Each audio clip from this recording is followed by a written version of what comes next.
Me catch you guys up to speed before we jump into the video. In this clip, I'm showing the very next day after the power steering line bust, and what you see on the ground is the power steering line leaking overnight.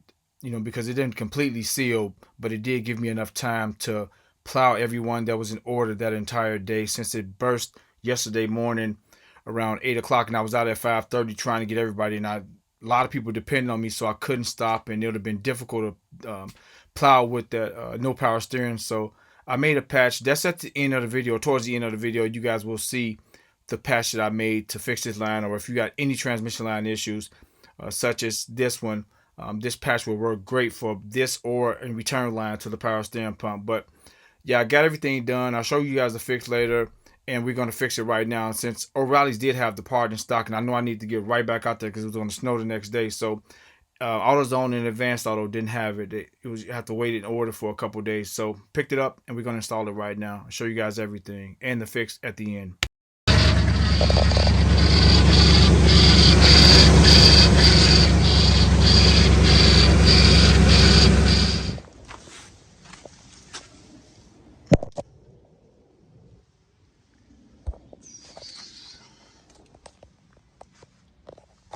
All right, as you all see, it's snowing when I decided to make this fix. I got the hose. It's about 18 degrees out here right now. First thing I'm going to do off camera is remove this air filter housing. You guys see I got a screw in it because that clamp rusted out and broke as well. So we're going to remove this, and I got another one for this. I got a replacement for this and a different clamp. I may just swap it over right now as well, since I got it off, and then we'll replace that line. I'll show you guys my fix and how it helped me get through the rest of the evening plowing. I don't have to jack the truck up for this replacement, this fix. I got ample enough room under there. Although lifting it up will help, but I'm gonna turn this wheel out that way, give me even more space here. So I'll turn the wheel out. I should be fine. So I'm just gonna spin the wheel out. I wanna note that you don't have to jack it up. And the snow is starting to come down a little bit more frequent. All right, let me do that. Okay, we got it off. So there's a cover here. I kind of pulled it back already. This right here, it sits over that line like so. I already pulled it back so we can get this out of our way. That's the line. So I want to show you guys what happened here. So I'm not going to remove this. I'm just going to try to remove it from the flare nut, opposed to if I didn't have this on here. If I want to get to remove this line really quickly, since it's no good anyway, I would have cut it here and stuck a socket on it to remove it super easily, opposed to fighting with a line wrench or a regular standard wrench. So I'm going to remove it with a line wrench if I can get one on there. Just probably a standard wrench. Alright, we got that 15mm wrench on it right there. Show you guys our bearings. 15mm wrench. Let's see if we can get it to budge.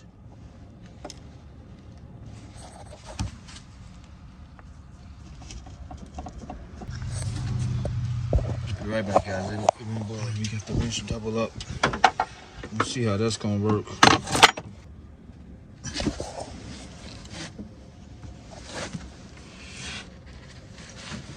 Yeah, it ain't budging.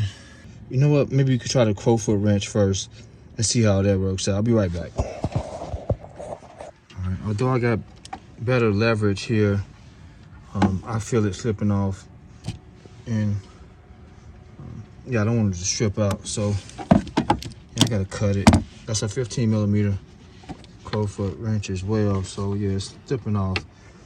But if I could have got any grip, this would have been perfect to get me started at least. All right, let's remove the clamp. This ain't gonna work. All right, I'm using natural lighting outside, but we'll have better lighting in a minute. That's some more light. I want you guys to see everything. Let's see all how it look now.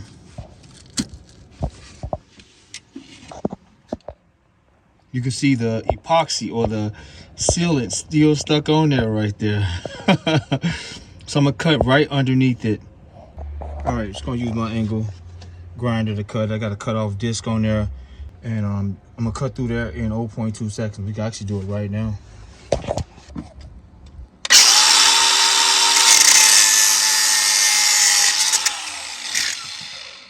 We got a precision cut there. We didn't mess with any lines or anything. Everything's all good. Now let's stick a socket on there and remove that. Look at all that rust around it. Yeah. Now watch how fast it come off. What we're gonna do first, because there's so much rust around here.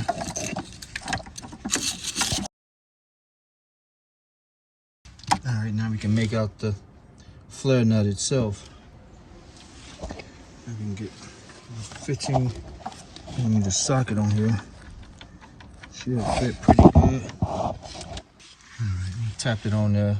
Got a snug fit still because there is rust around that nut.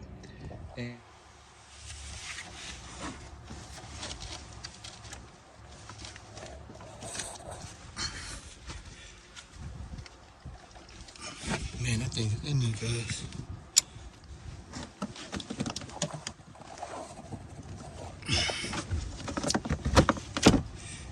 All right, I'm using a long extension, 1/2-inch drive.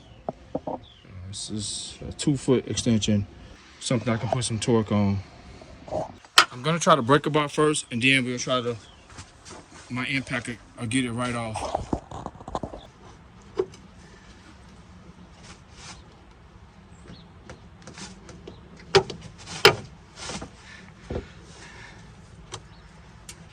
All right, we got to do some turning.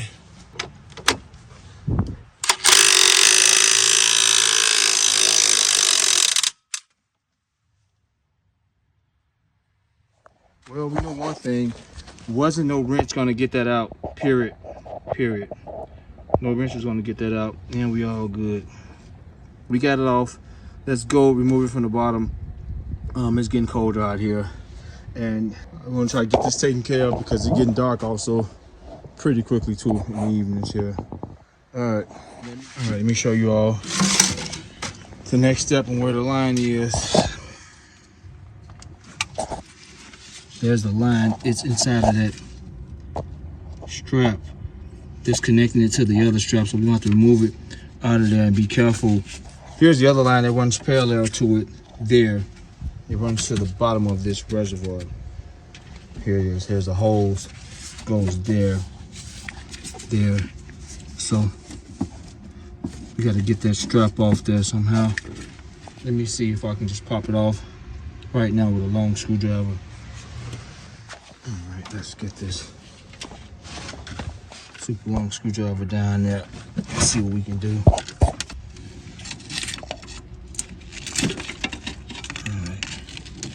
We just want to separate them. So here's our line we just cut. It's at the bottom here. Well, that hole was pretty bad. Look at it. We'll examine it more when we get it off. All right, it's going to need, there's another rubber strap underneath the bottom. Let me show you guys that. And then we're going to remove it and reinstall it. All right, got a couple of these sleeping bags. It's gonna do so I won't have to get wet up on the ground. Ain't no creeper gonna work out here because of the snow. So we're gonna use sleeping bag. All right, let me set up. All right, we're still leaking, which is expected because that there's some pressure on that gearbox, but it's a mess under here. Look at that. All right, here's our lines right here. Let me get some light right there for us. Let me zoom out so you can get your bearings. Right at the front, this runs to that cooler. And I'll show you where the disconnect is at. So let me show you. They're right, so come to the front. Coming down. There we go, right there. There's both of them. And they're held on by a clamp. It's like this one been replaced already. That shouldn't be right there. I just have a squeeze clamp right here, or tension clamp. Which one is it? Let's remove this right now. Flathead screwdriver.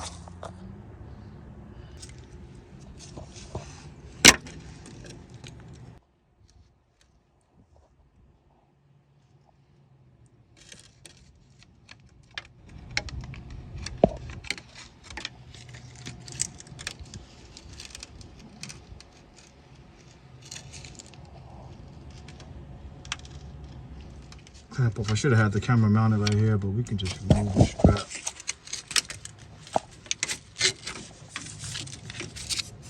All right, that's off. So here's our line here. This one's been replaced. This one's the bad one. The one in the front right there. The one right there in the front. Yeah. That's the one.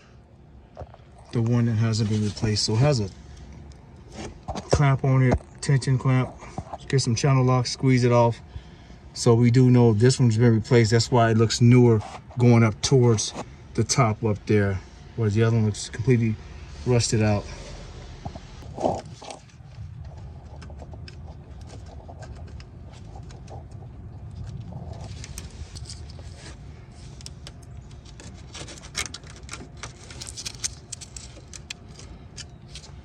All right, we're gonna break the seal now.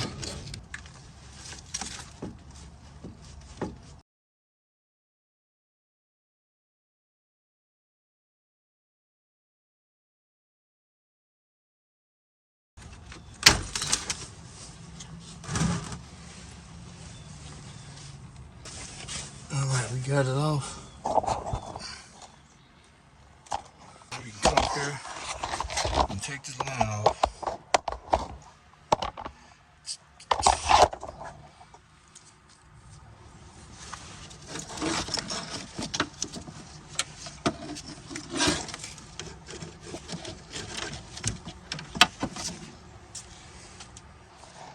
All right, here it is. Let's go compare it to the new line. We'll examine our fix later. Right, here go our new line. Right here.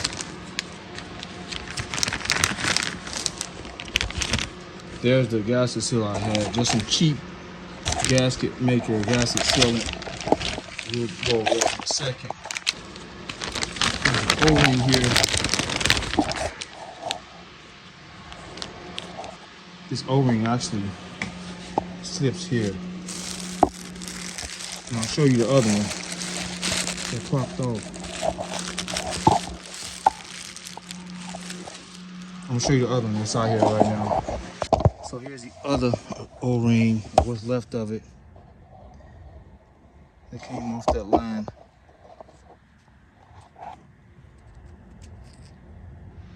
All right, so here's the old line, new line. Has crimps, has clamps, and sort of close. Even down here. However, this is aluminum. This will last longer than this metal, the steel lines. All right, this line is just under $40, and I believe this one's, I couldn't find this one nowhere. I have to order it, and it'll take some days to get in here. But this is gonna work equally as fine. So let's go reinstall this thing. We'll snake it down to the bottom, connect that hose, and then we'll screw this in at the top. That's it. All right, we're gonna snake this down there, just where the other one went. Get some light.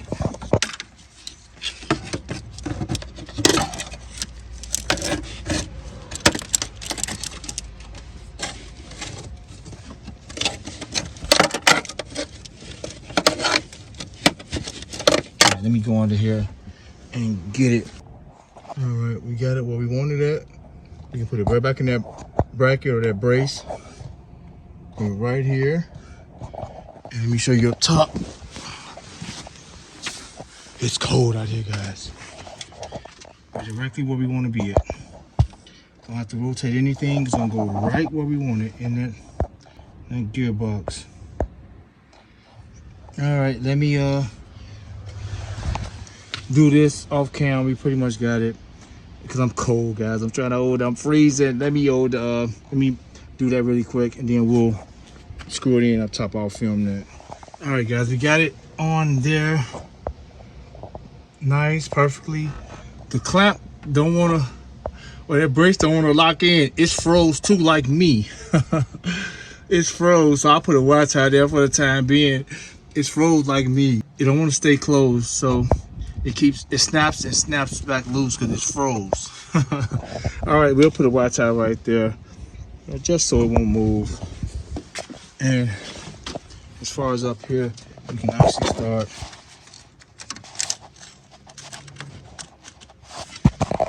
getting our thread started. Since we're dead on, don't want to cross thread this thing, so let me get a rubber glove. I don't want to touch this stuff in my hands. I have to stop just to record this part. Once you install this line inside that gearbox, you want to push it down in there first, that lip part, before you start to thread or screw that flare nut in. The lip part will act like a pilot. It'll guide you for it to be as straight as possible. You don't want to cross thread this, because if you do, you're in big trouble. Should screw in easily by hand. And the aftermarket flare nut is a 17 millimeter opposed to the factory one, which is 15 millimeter. But it should screw in super easy and go down very easily. I'm barely turning this wrench. And you can see how it's on a slight angle. It's not straight down, but it goes in. It should turn just like so, very easily. And you definitely want to cross thread it, because if you do, it's going to leak really bad, and you're going to have problems trying to get that corrected. Pretty tight. We ain't got to get all crazy with it.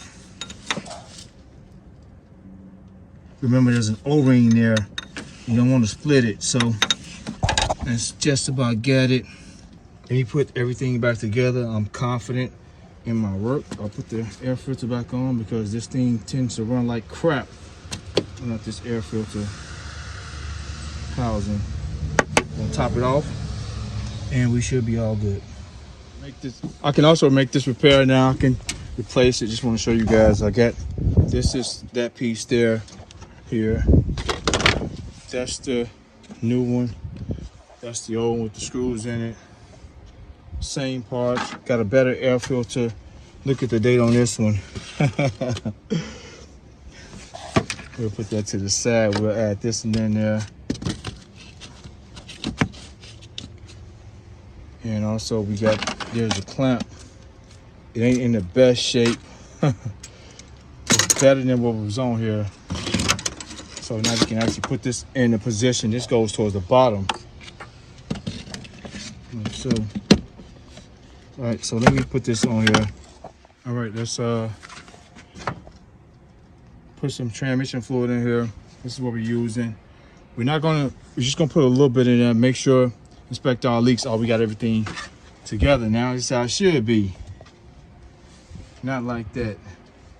But yeah, we're all good. Let's add a little fluid in here. And we're gonna start up just a little bit and inspect. There is some still in the system. Let's see what we got. Focus up. I don't want to tipping over. All right, all in one motion. You guys gonna see what I see. If you got any leaks, and you find out instantly.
See if you got any power steering.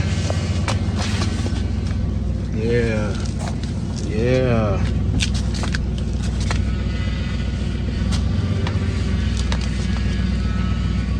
Just gonna let us know if we got any leaks, guys. Alright. Let's go inspect.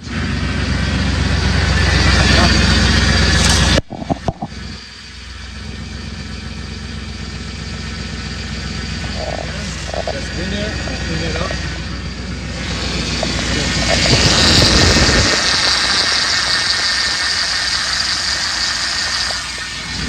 Alright guys, we're gonna call this off with the channel. Let's put this up. It's gone. So let's stop that line. Let me get another quart.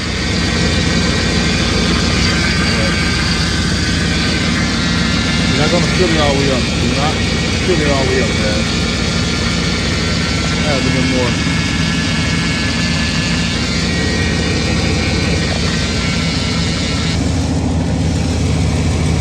Add a little bit more in there. It's all good now.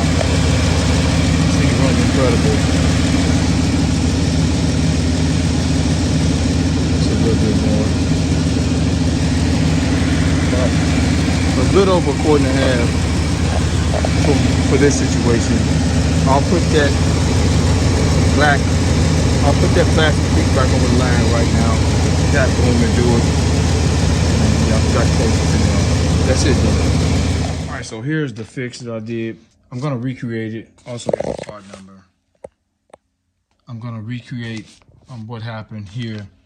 I'll show you guys how I did it. We'll just do it right here. You can see it right there. The sealant there. But this line was done.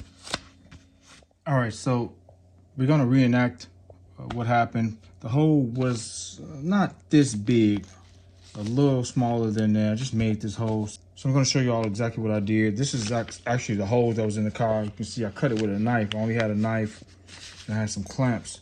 But let me show you guys exactly what I did. Just a quick patch, a tourniquet to get you back going until you get it fixed.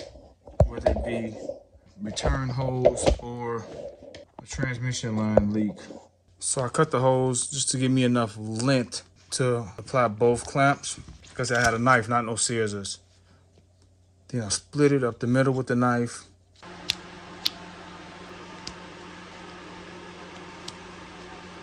We opened it up.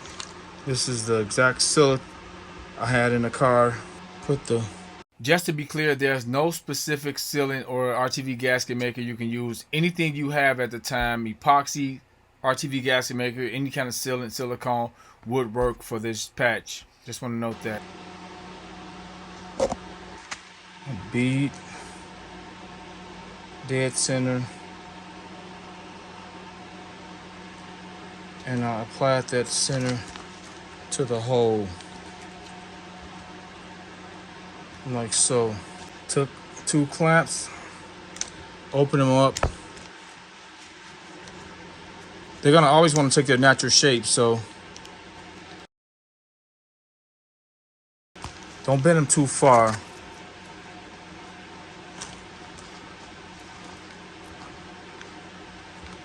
Just hold it in place and it should start back up with ease. All right, still one.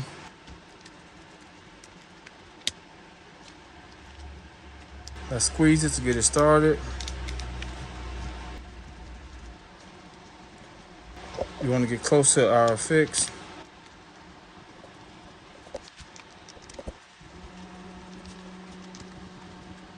That's it.